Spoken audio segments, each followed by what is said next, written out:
who agree that ain't the way it's supposed to be. Can I get a witness? Let me hear you. At 4:06, 6 minutes after 4, up early in the morning. I got you on my mind, baby. But we're cooking up in here, so you gotta wait till I get, I'll be there. And don't eat up all that turkey. And save me the dog part. I like the moist dog part of that turkey. But we got some business to take care of, and Congressman Mel Reynolds will be on with us in a couple of minutes. We'll have him on the line.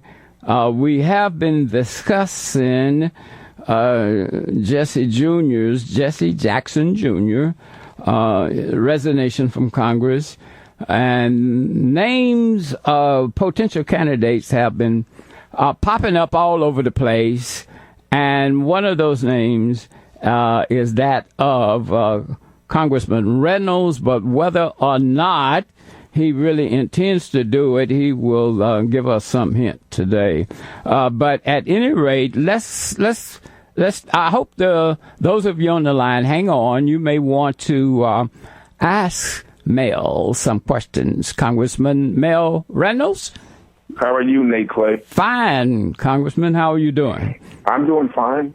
Yes, and we're going to take a swipe at this resignation, the controversy, popping up, and all of those who would want to be contenders, and some of whom have virtually declared.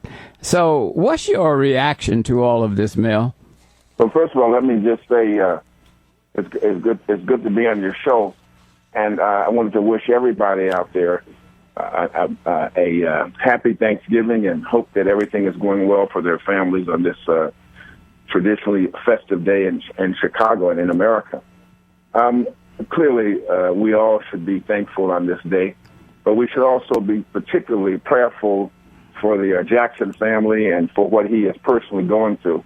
We have a tendency to be able to deal with some illnesses. Other illnesses we don't quite understand. Now, if someone breaks a leg, yes, we can see that, and we can understand that. If someone has a mental illness, it's sometimes not always so readily apparent. Right. And unfortunately, it can be just as devastating as a severe physical accident, or sometimes even worse. Right. So I personally wish Congressman Jackson all of the Godspeed to get healed and to deal with the issues that he's confronted with, and let him know nobody's perfect, and life goes on, and get over it and get on with his life. And those are indeed some encouraging words, and I share those sentiments. I've known, as you know, Mel, I've known the Jackson kids since they were very, very small, was close to them, watch them grow up, watch them go out in the world, help create something of a political dynasty. Very talented, highly intelligent, and very, very articulate, nearly all of them, 5 of them. And you and I both know the family very well, so I can't help but feel more than just a bit of grief and sorrow over what has happened. It touches me personally. Well, Nate, I too know the Jacksons. I was Reverend Jackson's traveling assistant, one of his traveling assistants in the 1984 presidential campaign. Right. We went from New Hampshire to California, and that's where we met. To Texas, exactly. And all over the country. Right. And you will never meet a better family. You will never meet a more hardworking group of individuals in a particular family. And so during these holiday times and during these festive times, let's be prayerful for what they are confronting and what other people are confronting that aren't as well known, who have to suffer through some of these things alone.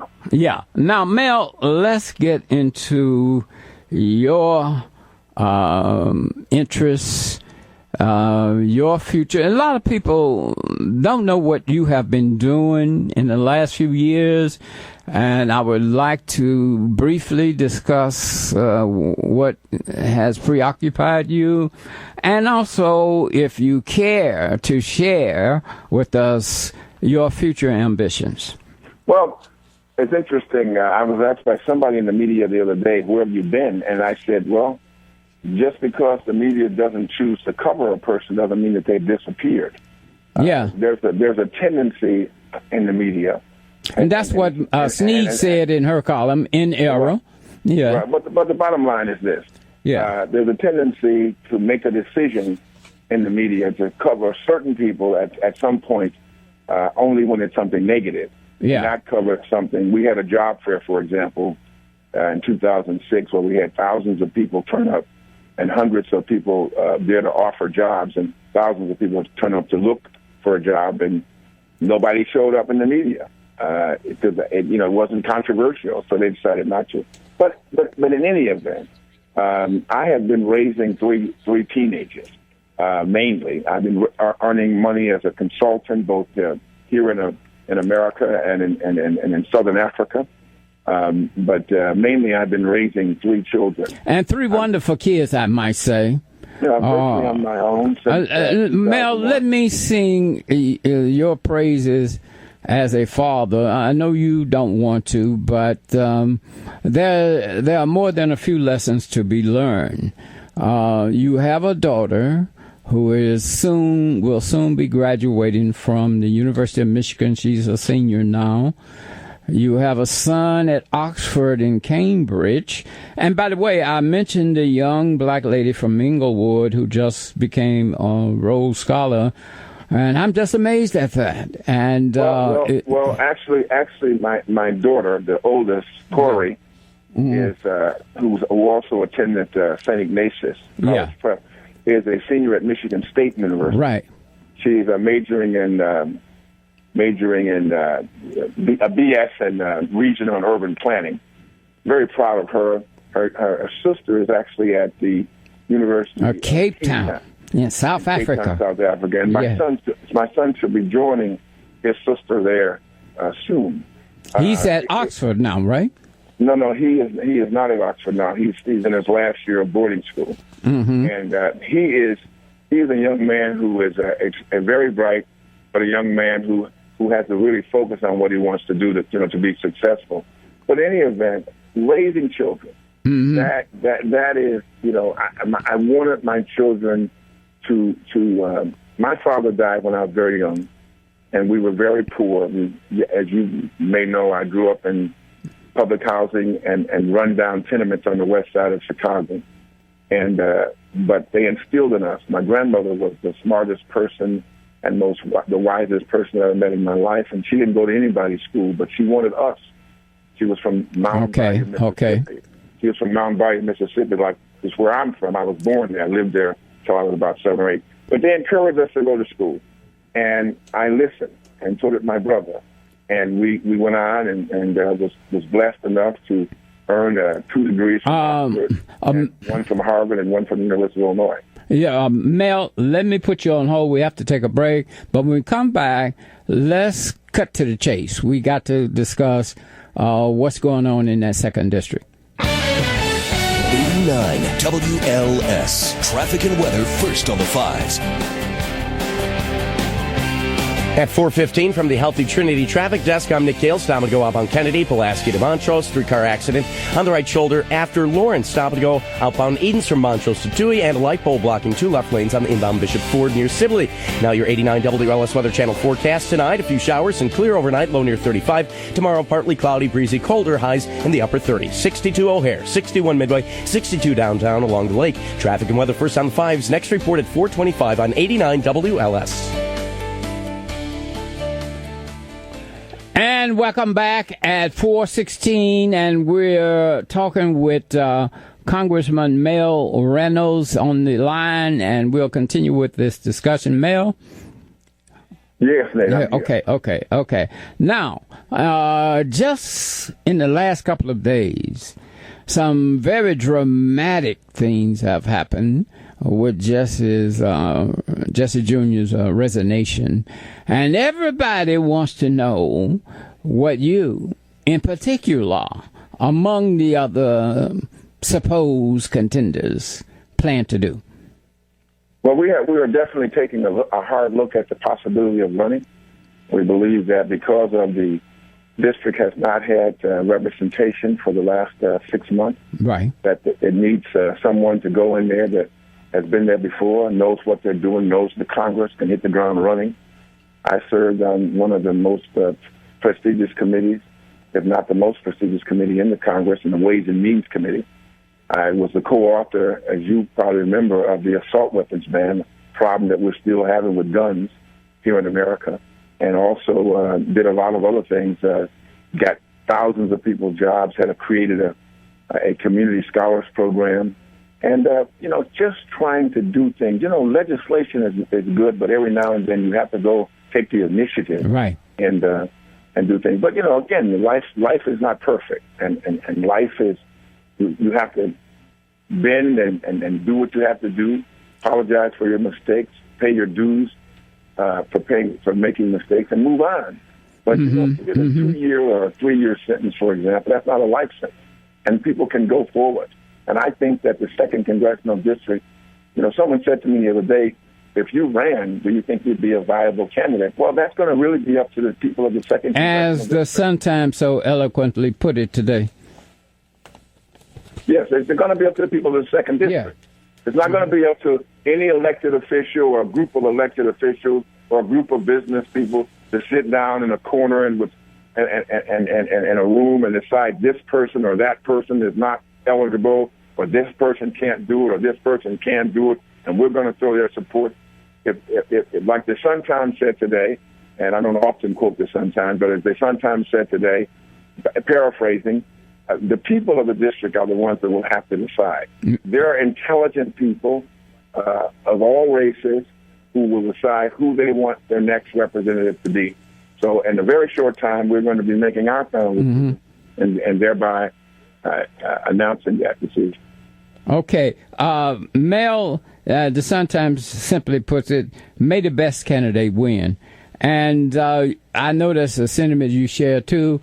What would you tell Jesse Jr. to do now that he has admitted there's a problem? What would you suggest to him? I tell him to just be prayerful and go forward. Okay. He's got an illness, and right, and we should be cognizant of that. Right. An illness isn't an excuse, but at the same time, we should be cognizant of that. We should not. If he'd had a severe traffic accident, everybody would understand that. They wouldn't be. They wouldn't be. Let me finish. They wouldn't be. Yeah. They wouldn't be suggesting that he's trying to pull some kind of trick. He was banged up in several different ways in a car accident. But because it's not obvious, it's not so readily apparent, mental illness. So now he's trying to pull a trick. But let's move on. Let's be positive and focus on life. It's so much easier. What about It's so much easier, Nate, to light a candle than to curse the darkness. Now, what about the timing? The timing of his resignation. What about it? The timing.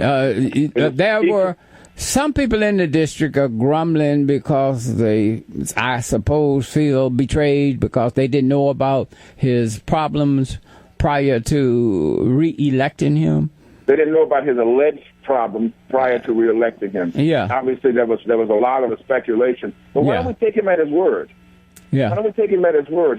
The reason that he, as he said to the Speaker of the House, the Republican Speaker of the House, in his letter of resignation, he thought he could come back. He thought he could stay and do and perform his duties. But he realized once he was released from the hospital that he couldn't. Yeah, and he admits it. He admits that he disregarded the advice of his doctors, who told him initially that they didn't think he could go back into public life. And so he goes forward. Yeah. He goes forward in life, and let's move on. Okay. The issues now are serving and moving on with this tragedy. Mel, let's take some calls. 591-8900. Janice in Elk Grove. Hi, how are you, Nate? I am doing great, Janice. Glad to hear from you. I was just channel surfing. I'm like, wait, that voice sounds familiar. And then I was like, no, that couldn't be. You said couldn't be. A voice from out of nowhere. Huh? I was like, oh my goodness. This timing is everything. Are you back there for good now, or just? Well, that remains to be seen. But we'll be around. So, Janice, what's your take on what's been happening, and do you have a question for Congressman Mel? Okay, I'm not trying to come down on you, Mel, but everybody, what's it? I can't think of a guy from the 60s who said everybody has their 15 minutes of fame.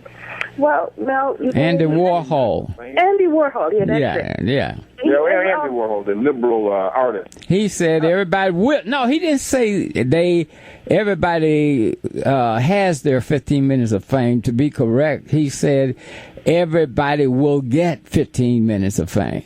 Okay. So what's in a situation with you, please let me just say what I have to say. Okay. I'll hang up and let you listen, and just listen to you off the air. On that notion, you've already had your 15 minutes now. You were in public office. You've done your thing. I'm not in a situation. My name's not God or Jesus. Okay, so I'm not going to pass judgment on you. Okay, and yeah, it may have happened 20 years ago, but you've had your 15 minutes ago. You've had your 15 minutes of fame, and you need to just stay out of the spotlight and let another politician, an up-and-coming person who can bring something to the table without. Because politics is not a nice thing, and they will bring out the worst. Well, you know, and I appreciate it, and thanks for your question. But it wasn't about fame. Yeah. It was about service. It was about public service. It's something I've done all my life, and it's something I feel that God is not finished with me yet, and I want to continue to serve. I raised children. I've done some good things in my life, and I wanted to go forward. Okay.